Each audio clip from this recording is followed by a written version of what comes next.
नमस्कार, स्वागत है आप सभी का वीएनएम न्यूज स्टूडियो से। मैं हूं सपना। खबरों की ओर रुख करें उससे पहले नजर कोरोना संक्रमितों के आंकड़ों पर। विश्व भर में कोरोना के अब तक 17 करोड़ 45 लाख से ज्यादा मामले दर्ज हो चुके हैं। भारत में इस संख्या 2 करोड़ 90 लाख के पार चली गई है और गुजरात में अब तक 8 लाख 17 हजार से ज्यादा कोरोना केस दर्ज हो चुके हैं। आइए रुख करते हैं खबरों की ओर, देखते हैं आज की वीएनएम हेडलाइंस।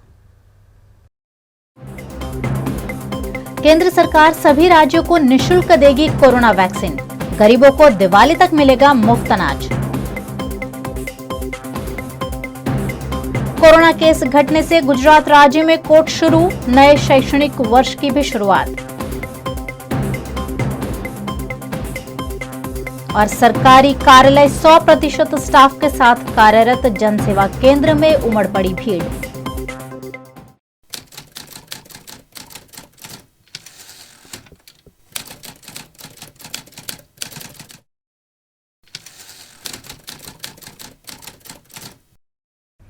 कोरोना काल में देश के प्रधानमंत्री नरेंद्र मोदी ने 9वीं बार देशवासियों को संबोधित किया। कोरोना वैक्सीन को लेकर राज्यों की परेशानी को देखते हुए केंद्र सरकार ने सभी राज्यों को निःशुल्क वैक्सीन देने का ऐलान किया है और गरीबों को दिवाली तक राशन वितरित भी करने की घोषणा प्रधानमंत्री नरेंद्र मोदी ने की है। 21 जून सोमवार से देश के हर राज्य में 18 वर्ष से ऊपर की उम्र के सभी नागरिकों के लिए भारत सरकार राज्यों को मुफ्त वैक्सीन मुहैया कराएगी। वैक्सीन निर्माताओं से कुल वैक्सीन उत्पादन का 75% हिस्सा भारत सरकार खुद ही खरीदकर राज्य सरकारों को मुफ्त देगी। यानी देश की किसी भी राज्य सरकार को वैक्सीन पर कुछ भी खर्च नहीं करना होगा। अब तक देश के करोड़ों लोगों को मुफ्त वैक्सीन मिली है। अब 18 वर्ष की आयु के लोग भी इसमें जुड़ जाएंगे। सभी देशवासियों के लिए भारत सरकार ही मुफ्त वैक्सीन उपलब्ध करवाएगी। गरीब हो, निम्न मध्यम वर्ग हो, मध्यम वर्ग हो या फिर उच्च वर्ग, भारत सरकार के अभियान में मुफ्त वैक्सीन ही लगाई जाएगी। हां, जो व्यक्ति मुफ्त में वैक्सीन नहीं लगवाना चाहते, प्राइवेट अस्पताल में वैक्सीन लगवाना चाहते हैं, उनका भी ध्यान रखा गया है।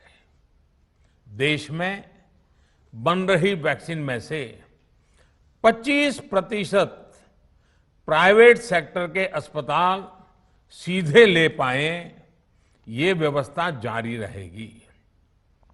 प्राइवेट अस्पताल वैक्सीन की निर्धारित कीमत के उपरांत एक डोज पर अधिकतम 150 रुपये ही सर्विस चार्ज ले सकेंगे। इसकी निगरानी करने का काम राज्य सरकारों के पास ही रहेगा।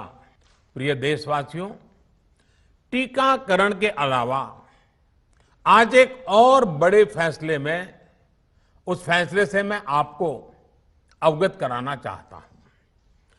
पिछले वर्ष जब कोरोना के कारण लॉकडाउन लगाना पड़ा था, तो प्रधानमंत्री गरीब कल्याण अन्न योजना के तहत 8 महीने तक 80 करोड़ से अधिक देशवासियों को मुफ्त राशन की व्यवस्था हमारे देश ने की थी।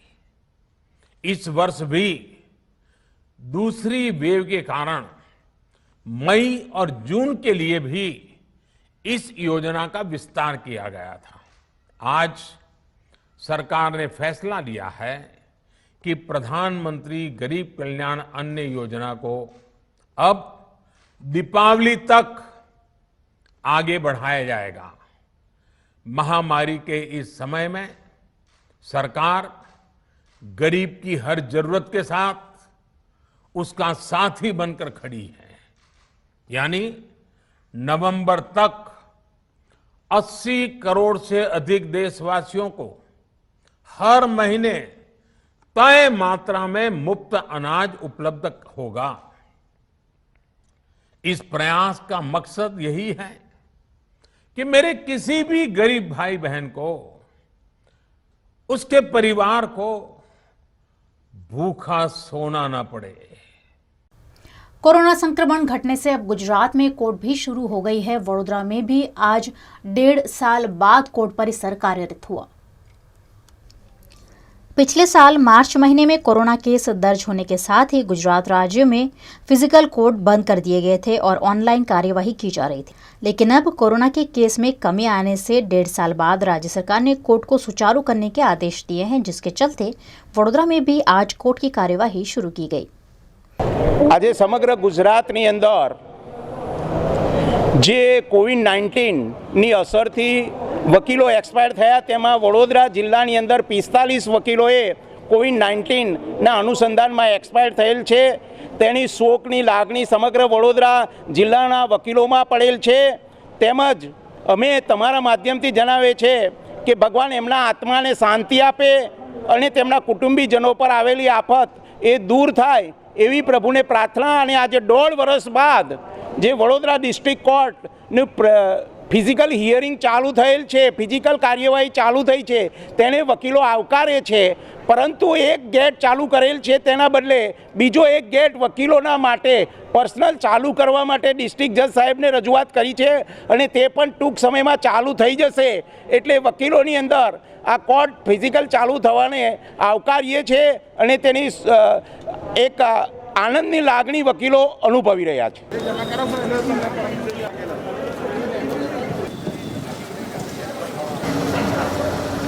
कोरोना महामारी ने देश भर में शिक्षा व्यवस्था को ठप कर दिया है। कई महीनों से स्कूलें बंद हैं, लेकिन शिक्षा विभाग महामारी के बीच भी छात्रों को पढ़ाने के लिए कार्यरत है। गुजरात राज्य में आज से नया शैक्षणिक वर्ष 2021-2022 शुरू कर दिया गया है, लेकिन फिलहाल कोरोना महामारी के चलते स्कूलें बंद है। ऐसे में छात्रों को ऑनलाइन पढ़ाई कराई जा रही है।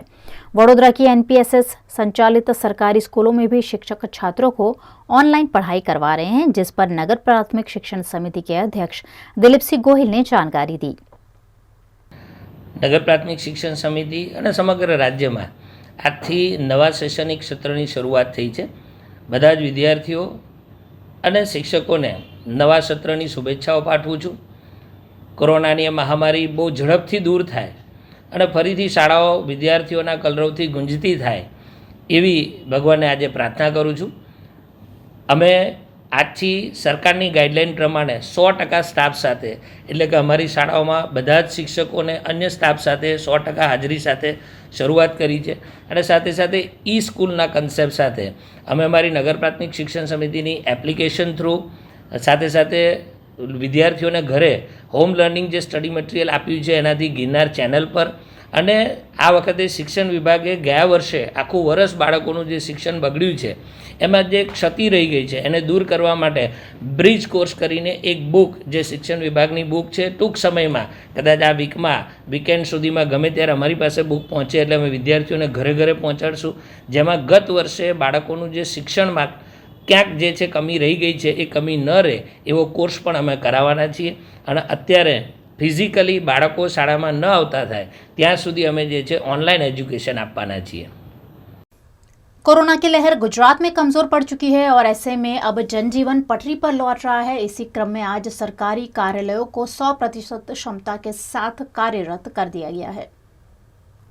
कोरोना के चलते पिछले कई वक्त से सरकारी कार्यालय 50% स्टाफ के साथ ही कार्यरत थे, लेकिन अब कोरोना संक्रमण घटने के साथ ही सरकार के आदेश से आज से सरकारी कार्यालय 100% स्टाफ के साथ शुरू कर दिए गए हैं। वडोदरा महानगर पालिका के सभी विभागों में भी आज से 100% कर्मचारी अपने अपने कामों में जुट गए हैं, जिस पर वीएमसी के deputy municipal commissioner Sudhir Patel ने जानकारी दी।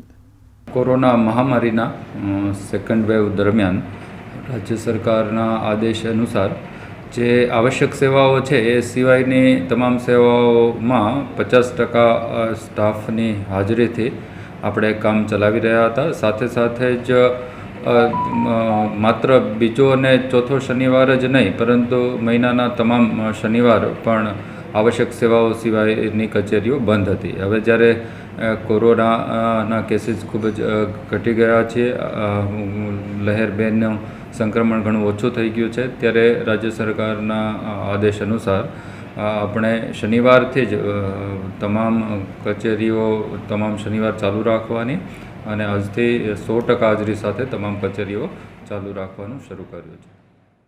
बड़ोदरा के सरकारी कार्यालय नर्मदा भवन में भी पिछले 2 महीने से जन सेवा केंद्र बंद किए गए थे, जो आज से सरकारी सूचना के बाद खोल दिए गए हैं. जन सेवा केंद्र खुलते ही यहां लंबी लंबी कतारें लोगों की अपने दस्तावेज बनाने के लिए देखने मिली. कोरोना काळना बीजा तबक्कानी अंदर कोरोना संक्रमणना केसो વધતા જ જન સેવા કેન્દ્ર જે નર્મદા ભવન ખાતે આવેલું છે અને સિવાય 4 ઝોનના 4 કેન્દ્રો બંધ કરી દેવામાં આવ્યા હતા ટેમ્પરરી.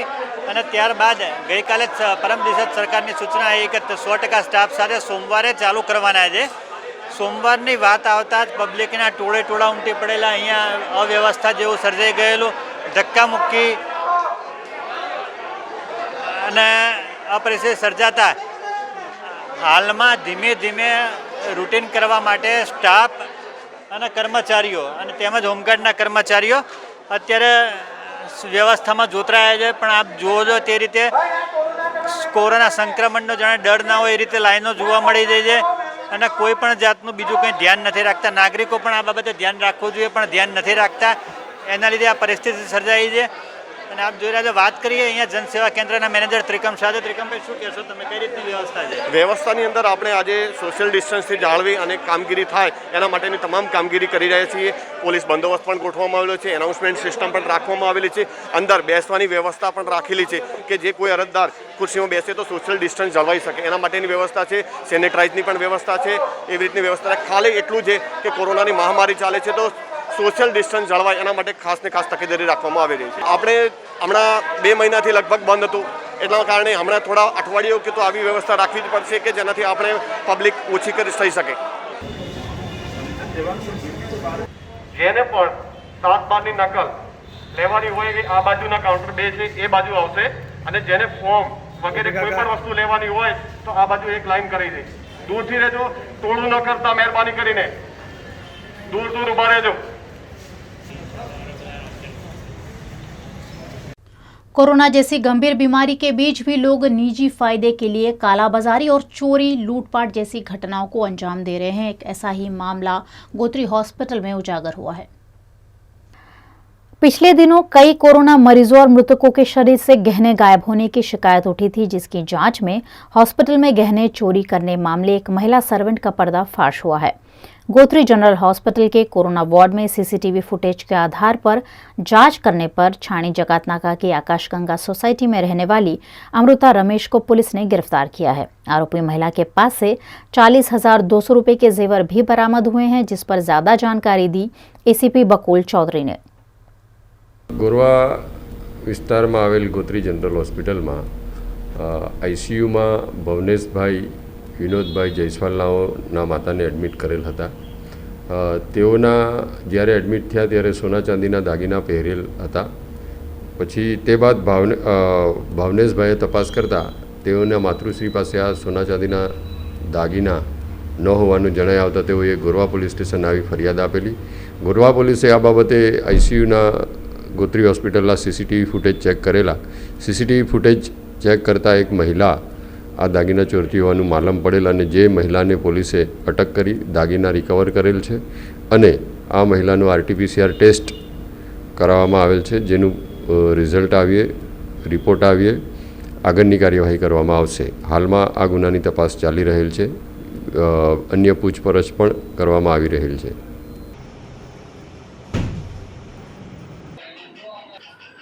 कोरोना की दूसरी घातक लहर में हजारों लोग मारे गए हैं. इन मृतकों की आत्मा की शांति के लिए प्रदेश कांग्रेस ने गुजरात राज्य के विभिन्न शहरों में श्रद्धांजलि कार्यक्रम आयोजित किए. अप्रैल और मई महीने में गुजरात में कोरोना वायरस का संक्रमण अचानक बढ़ गया और इंजेक्शन से लेकर अस्पताल और ऑक्सीजन तक सब कुछ कम पड़ गया। हजारों लोग स्वास्थ्य सुविधाओं के अभाव में मौत के मुंह में चले गए। इन सभी मृतकों को गुजरात कांग्रेस द्वारा आज श्रद्धांजलि दी गई। इसी क्रम में वडोदरा शहर में भी शहर कांग्रेस पार्टी द्वारा मृतकों को श्रद्धांजलि देते हुए पीड़ितों के लिए सरकारी सहायता मांगी गई। આજે ગુજરાત પ્રદેશ કોંગ્રેસ દ્વારા સમગ્ર ગુજરાતમાં જે લોકો કોરોનાની મહામારીમાં દેવલોક પામ્યા છે, પહેલાં તો એમની આત્માને ઈશ્વર શાંતિ આપે, એમના પરિવારના દુઃખ સહન કરવાની શક્તિ આપે। કોંગ્રેસ દ્વારા ડિઝાસ્ટર મેનેજમેન્ટ એક્ટની ભૂલને આધારે કોઈ કારણોસર સારવારની ખામીઓ પણ દેખાઈ। આજે એ લોકો જેને ગુજરાતના વિકાસ માટે અને ખાસ કરીને વડોદરા શહેરની વાત કરું તો વડોદરાના વિકાસ માટે પણ એ પરિવારજનોનો અમૂલ્ય ફાળો હતો। આજે જ્યારે એ પરિવારનો વડોદરા શહેર એટલે આપણું પરિવાર કહેવાય, પરિવારનો સભ્ય જ્યારે કોરોનાની મહામારીમાં દેવલોક પામ્યા હોય તો એક નાગરિક તરીકે આપણે સર્વની જવાબદારી બની છે એમની આત્માની શાંતિ માટેની શ્રદ્ધાંજલિનો કાર્યક્રમ આપીએ। અને સાથે સાથે એમના અધિકારની લડત લડવા માટે કોંગ્રેસ પાર્ટીએ ગૂગલ એપ ફોર્મ ચાલુ કર્યું હતું, જેમાં જે લોકોએ આવી રીતે મૃત્યુ પામ્યા હોય એના અધિકાર માટે કોંગ્રેસ પાર્ટી હાઈકોર્ટના દરવાજા ખખડાવશે અને ડિઝાસ્ટર મેનેજમેન્ટ એક્ટના આધારે એ લોકોને દરેક જણને જે મૃત્યુ પામ્યા છે એને 4 લાખ રૂપિયા સરકાર સહાય કરે એ લડત જે કોંગ્રેસ પાર્ટી ચાલુ કરી છે, જેના ભાગરૂપે આ કાર્યક્રમ રાખ્યો છે।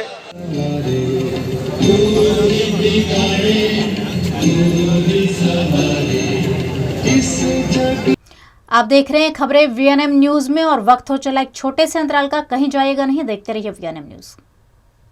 युग धर्म नोटबुक, फाइल्स, स्टेशनरी खरीदने की आपकी अपनी पसंदीदा जगह। सालों से वडोदरा शहर के लोगों की पहली पसंद। युग धर्म में नए साल में भी आपके लिए बहुत कुछ। Yug Dharm stationery, Kalakhoda circle, Makarpura GIDC, K10 Sarabhai campus, Manjusar GIDC और अंकलेश्वर जीआईडीसी।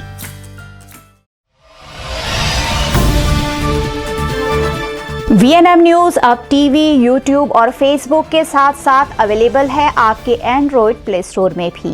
वीएनएम टीवी की एप्लीकेशन डाउनलोड करें और रहे शहर की खबरों से अपडेट। तो आज ही अपने प्ले स्टोर में जाइए, वीएनएम टीवी की एप्लीकेशन डाउनलोड कीजिए और एक क्लिक पर ही देखिए शहर की ताज़ा तरीन खबरें दिन भर।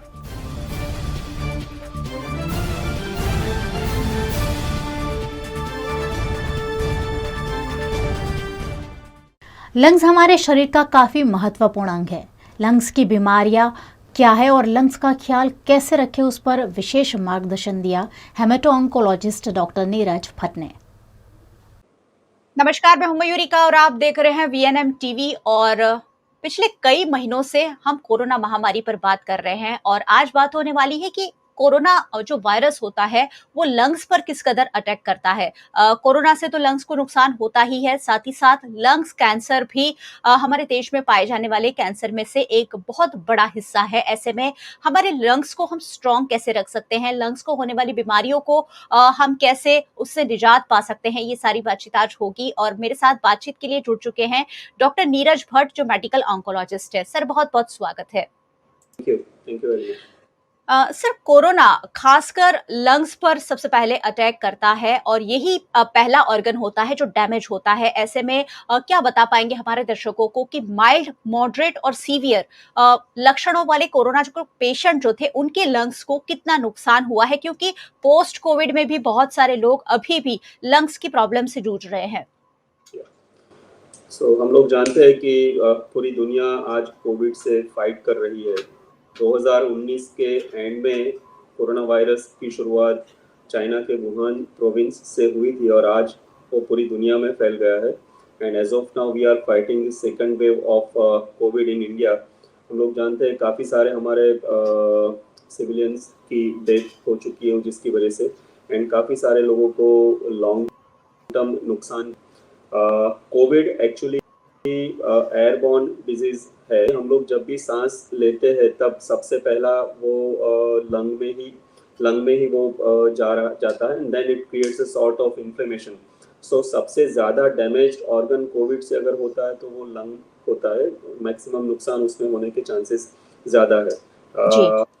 हम लोग जानते हैं कि उसका स्टैटिस्टिकल डेटा के हिसाब से 100 में से 2 या 3 लोगों की डेथ हो जाती है, बाकी के 5 से 7 लोगों को लॉन्ग टर्म लंग डैमेज होता है।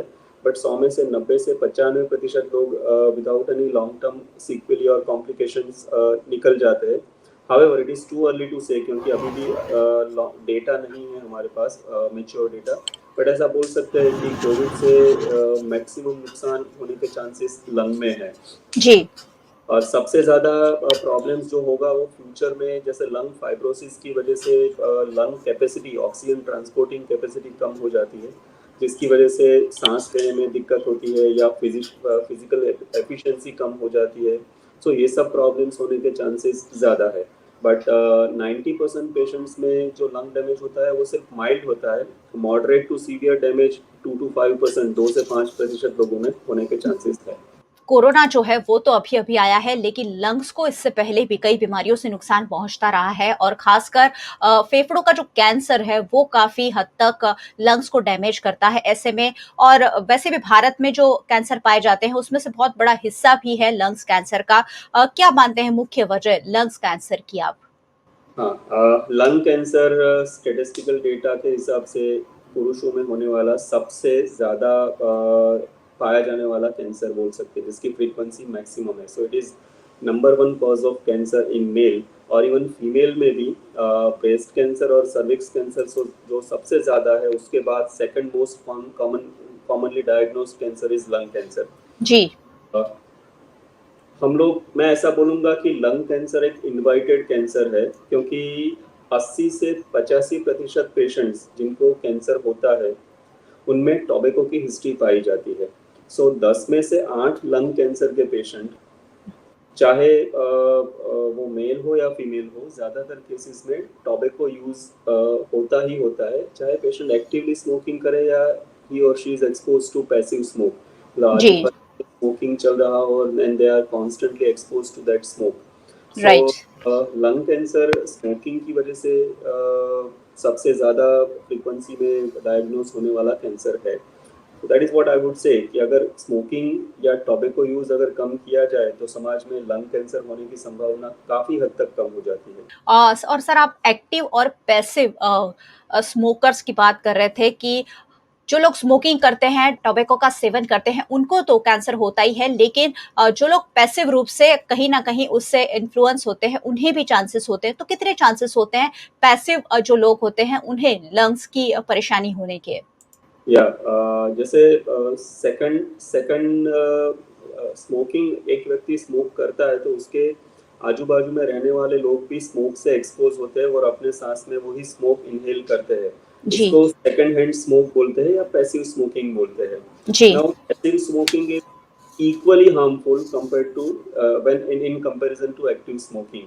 सो कोई व्यक्ति जैसे स्मोक करता है, उसके स्पाउस, उसकी फैमिली मेंबर्स, उसके किड्स, उसके पेरेंट्स, वाइफ, सब लोग कॉन्स्टेंटली वो स्मोक से एक्सपोज होते हैं, तो उनको भी फ्यूचर में ये सेकंड हैंड स्मोक से कैंसर होने के चांसेस ज्यादा ही रहते हैं। चलिए, डायग्नोस अगर होता है लंग्स कैंसर तो किस तरीके की आगे की प्रोसीजर होती है? कौन से डॉक्टर के पास खास कर जाना चाहिए और कैसे होता है इसका ट्रीटमेंट और कितना वक्त लगता है? सबसे ज़्यादा तो सबसे पहले मैं स्क्रीनिंग के लिए बोलूँगा। स्क्रीनिंग एक प्रकार का टेस्ट है जो कैंसर समाज में बहुत ही ज़्यादा प्रमाण में पाए जाते हैं, और स्पेशली जो लोग वो पर्टिकुलर कैंसर होने में हाई रिस्क कैटेगरी में आते हैं, तो उनको वो कैंसर ना भी हुआ हो तो ऐसे कुछ टेस्ट आते हैं जिसमें रेगुलरली उनको उस टेस्ट करने से शायद पहले और दूसरे स्टेज में कैंसर के डायग्नोसिस के चांसेस बढ़ जाते हैं, अगर फ्यूचर में कैंसर होने वाला हो तो भी। तो पहले दूसरे स्टेज में अगर कैंसर का डायग्नोसिस होता है तो क्योर रेट 80-90% होता है, लेकिन एक बार तीसरे या चौथे स्टेज में कैंसर का डायग्नोसिस हो गया तो क्योर प्रैक्टिकली काफ़ी कम हो जाता है। वडोदरा शहर स्मार्ट सिटी के नाम पर विभिन्न योजनाएं तो बना रहा है, लेकिन शहर में बुनियादी सुविधा जैसे स्वच्छता का अभाव कई इलाकों में सामने आ रहा है। वडोदरा शहर के पानीगेट इलाके में आयुर्वेदिक कॉलेज के सामने एक गरनाला है जो कचरे से भरा हुआ है। कचरे और गंदगी से यहाँ के लोग मच्छर और बदबू से परेशान हैं और अब मानसून आने वाला है। ऐसे में पानी की वजह से लोगों की समस्याओं में इजाफा होगा, जिस पर निवासी रोष जता रहे हैं। અમે કોર્પોરેશનમાં કેસ કર્યો તો એમને રજૂઆત કરી હતી કે અહીંયા ગટર ના બનાવો ભલે પણ તમે અહીંયા આજુબાજુ દિવાલ બનાવી દો. કેટલી વાર ગાયો પડી ગઈ છે, કેટલી આ ગંદકીના લીધે કોરોનાનું આટલું બધું મહામારી ચાલી રહી છે. આ ગંદકીના લીધે અમારા બચ્ચાઓ અમારા મોટાઓ બધા જ બીમાર થાય છે, પણ અમારી રજૂઆત સ્વીકારતા નથી. અને હજુ હવે ગાયો પણ પડી જાય છે અંદર, બધી જાતના જાનવરો બી અંદર પડે છે ને હમણાં હાલમાં તો વચમાં મગર પણ આમાંથી નીકળતા હતા. અને હવે આ કોર્પોરેશન રાહ જોઈ રહી છે કે અમારા બચ્ચાઓ ક્યારે પડે. હમણાં વરસાદનું પાણી ભરાય છે ત્યારે છોકરાઓ 2-3 વાર અમે બચાયા છે કે નાના બચ્ચાઓ અંદર જતા રહે છે ને હમણાં તો એટલી બધી ઊંડી કરીને ગયા છે તો અમારે બચ્ચાઓને કેવી રીતના સંભાળવાના.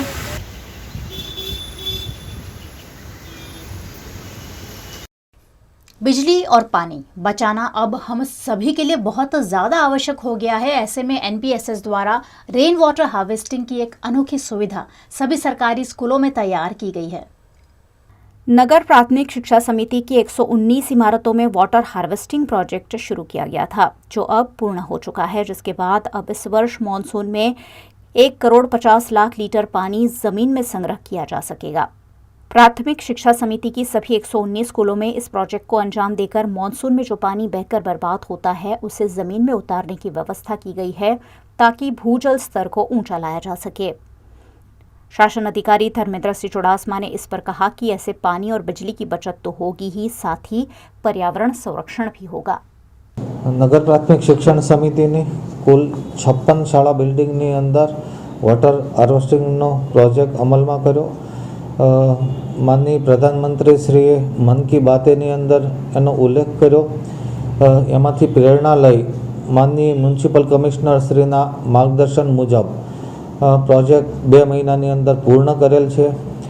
नगर प्राथमिक शिक्षण समितिनी कुल 119 शाळाओ कुल 119 शाळानी अंदर आ प्रोजेक्ट कार्यरत छे।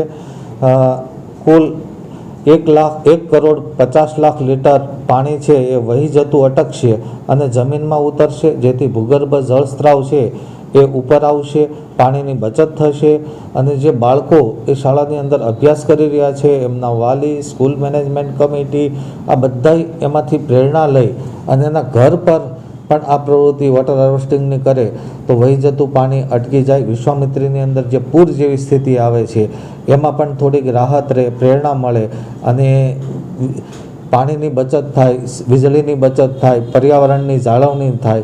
आ हेतुथी अमे आ प्रोजेक्ट अमलमां मूक्यो छे। 119 शाळाओमांथी कुल 56 बिल्डिंगनी अंदर करता 119 शाळा पूर्ण थाय छे अने 2 महीनामां आ प्रोजेक्ट अमे पूर्ण करी दीधेलो छे। करजन के शिववाड़ी निकट से एलसीबी पुलिस ने विदेशी शराब तस्करी करने के आरोप में शख्स को गिरफ्तार किया है। एलसीबी पुलिस ने पूर्व सूचना के आधार पर करजन निकट नेशनल हाईवे नंबर 48 पर शिववाड़ी निकट पेट्रोलिंग की व्यवस्था की थी। उस दौरान ट्रक नंबर RJ 19GA4101 में जांच करने पर विदेशी शराब बरामद हुई है। बरामद 311 बियर की बोतलों की कीमत 4,000 रुपये है और पुलिस ने ट्रक और अन्य सामान मिलाकर 24,26,400 रुपयों के मुद्दामाल के साथ शराब तस्कर रामनिवास बूडिया को गिरफ्तार किया है।